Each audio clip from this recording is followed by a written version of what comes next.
Up with KREM begins now. 7:30 now. Welcome back to Up with KREM. I'm Jen York. Today, crews are finalizing the plans to open a mass COVID-19 vaccination clinic here in Spokane, and that is where we find Joshua Robinson. Yeah, good morning, Jen. The Washington National Guard is here to assist, but we'll let you know what the latest details are just a day ahead of the vaccination site opening up here at the Spokane Arena. And you saw a couple of light snowflakes coming down there and a couple of light snowflakes coming down here. I'm going to let you know why I think it's going to taper off for now. And a new trend online is poking fun at the phrase, once COVID is over. I know we've all used that as an excuse. I'll tell you more about it and show you some examples in just a few minutes. Donald John Trump engaged in high crimes and misdemeanors by inciting violence against the government of the United States. House managers presented a single article of impeachment to the Senate, and this morning we have three things to know about the historic second impeachment of President Trump. Well, good morning. Thanks so much for being with us here on Up with KREM. Well, we are waking up to a little snow on the ground. We have Nicole Hernandez out there braving the elements this morning, and we also have Jeremy Legoo standing by with possibly more snow on the horizon. But first, let's check in with Nicole. She's outside this morning letting us know everything we need to know before we head out the door. Yeah, Jen, so we do have some snow still coming down this morning, which is awesome. It's been a very slow, steady little bit of nice little flakes coming down, but of course that is causing some trouble for the road. So take a look here. I want to give you a look at what these parking lots are looking like. These are going to be your worst spots. The parking lots dry.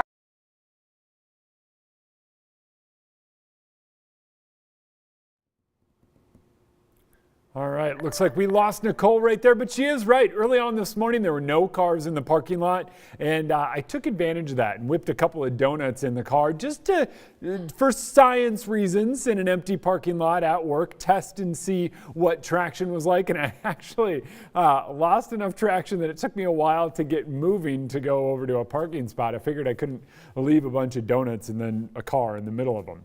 But anyway, early on this morning, a couple snowflakes coming down. You can see those coating some of the roadways. So think very similar to yesterday. Side streets, snowy. Arterials, likely going to be just wet, dealing with some of that road spray. Similar story on Interstate 90. But with temperatures down in the 20s, those places where you don't have a lot of traffic, you are seeing some slick conditions and a little bit more snow. That snow is kind of sticking around. We're in just a little band of moisture, getting a little bit of lift out of this area that's moving through ahead of our next storm. I think it's just kind of what it is now. A couple more flurries for the next few hours later on this afternoon. A couple of peaks of sun overnight tonight, more clouds build in. Then our next round of snow early tomorrow morning.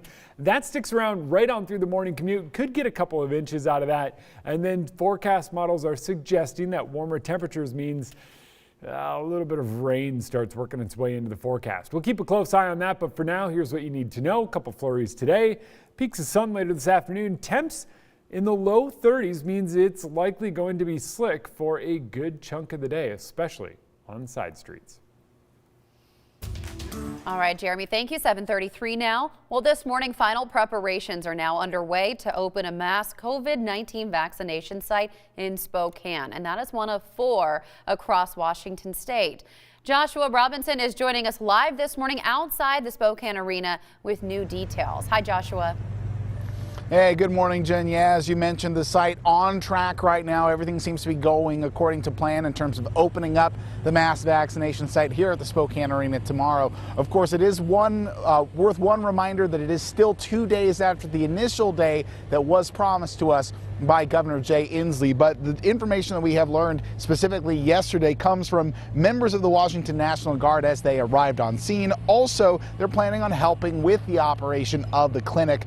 Also, the Spokane Regional Health District confirmed that they have received the first shipment of 3,000 COVID-19 vaccines. Spokane vaccine site is going to use the Moderna vaccine, while the other 3 sites in Washington will use the Pfizer vaccine. Now, the Spokane Arena vaccination site is, once again, by appointment only. You can sign up on the Chaz Health website once it goes live tomorrow morning. And we reached out to Chaz Health to ask what kind of accommodations patients can expect to see inside.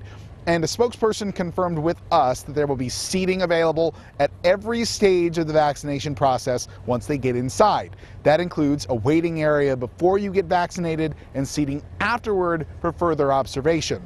Now, drive-through COVID-19 testing will also continue to take place here in the parking lot of the arena at the same time as the vaccinations. Now, this rollout plan has been a huge topic of discussion with the Spokane City Council, and Health Officer Dr. Frank Velasquez actually gave a presentation this week and took questions from other district members. And today we heard from Kate Burke, who asked what kinds of plans and processes are in place to make sure none of these doses of vaccine get wasted. I wonder what the solution is there so that we don't waste these vaccines. So the direction that all providers have is to make sure that before you open the shipment, you have line of sight for utilizing every single one of the doses that you are opening out of that package. And we've had situations in which that has not worked out 100%. So we've actually moved vaccine around, and some providers have actually called on their waiting list, individuals that have signed up but couldn't get in. And the goal is to make sure nothing goes to waste. And I can tell you, at least locally at the district, not a single one has gone to waste, and we're over 90% on utilization on the ones we've gotten. Now, to be clear, that 90% figure does not mean that 10% of vaccines have been thrown out. It just means that they haven't yet been administered. And as we heard, Dr. Velasquez said none of the shots that have been given directly by the health district have gone to waste. The district also says it has not heard of any doses being thrown out by any other local providers either. Now, as we mentioned, this is not the only mass vaccination site in Washington State. One is at the Benton County Fairgrounds as well in Kennewick, and that site opened yesterday morning. Now, as hundreds of people rushed to claim a vaccine, organizers at the fairgrounds said appointment information was actually incorrect. So they started handing out vaccines on a first-come, first-served basis. Those operating the site do not have access to the state's appointment system. That is according to the Benton Franklin Health District. But now the state is mandating the vaccine site only honor appointments. So a total of 500 vaccines were given out. And one 84-year-old Washington native drove all the way from Oklahoma to get his vaccine at the mass vaccination site in Kennewick. I set my mileage at 0 miles when I left. It's 1,777. I've only driven it to Richland. I drove almost 1,800 miles in 2.5 days. Now, vaccinations at the mass vaccine site will also continue all week. Organizers say that they have 3,000 vaccine doses that they plan to use this week, and on-site officials are asking everyone to be patient, be prepared to wait, maybe bring a little food and water for your wait. But organizers say not a single patient showed any adverse reactions after getting the vaccine. And of course, this has been a vaccine in high demand throughout Washington State. Over on the west side, there were about 6,000 people that signed up to get their COVID-19 vaccine at the Kent Medical Practice, but the provider was only given 100 doses of the vaccine.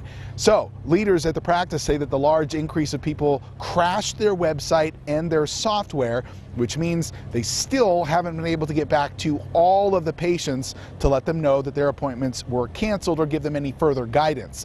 The owner of the practice says he understands people were frustrated for not being updated, and the Kent family practice then created some software in order to respond to appointment requests and emails. That response, by the way, is running on 10 computers now around the clock, and even then, it could still take days before they are able to get back to everyone. Now, coming up this morning, I will be interviewing a representative from Chaz Health for more details on further plans to get ready for tomorrow. And then tonight, KREM 2 plans to get inside the facility to get a tour of what this vaccination site looks like inside around 5:30. We'll bring you that coverage tonight on KREM 2, and also we'll bring you full coverage tomorrow morning on Up with KREM in the hours leading up to the doors opening at this mass vaccination site. Now, if you would like the latest information, whether it's on vaccinations here in Spokane or across Washington or even Idaho, all you have to do is text the word vaccine to 509-448-2000. We'll get you the latest information right to your phone. You can also visit KREM.com or always check our KREM 2 mobile app. But for now, reporting live from the Spokane Arena, I'm Joshua Robinson. Well, as you saw there in Joshua's shot, a little bit of light snow coming down, but this comes ahead of our next storm that moves in early tomorrow morning. I'll let you know when it arrives, how long it lasts, and what that means for your morning commute.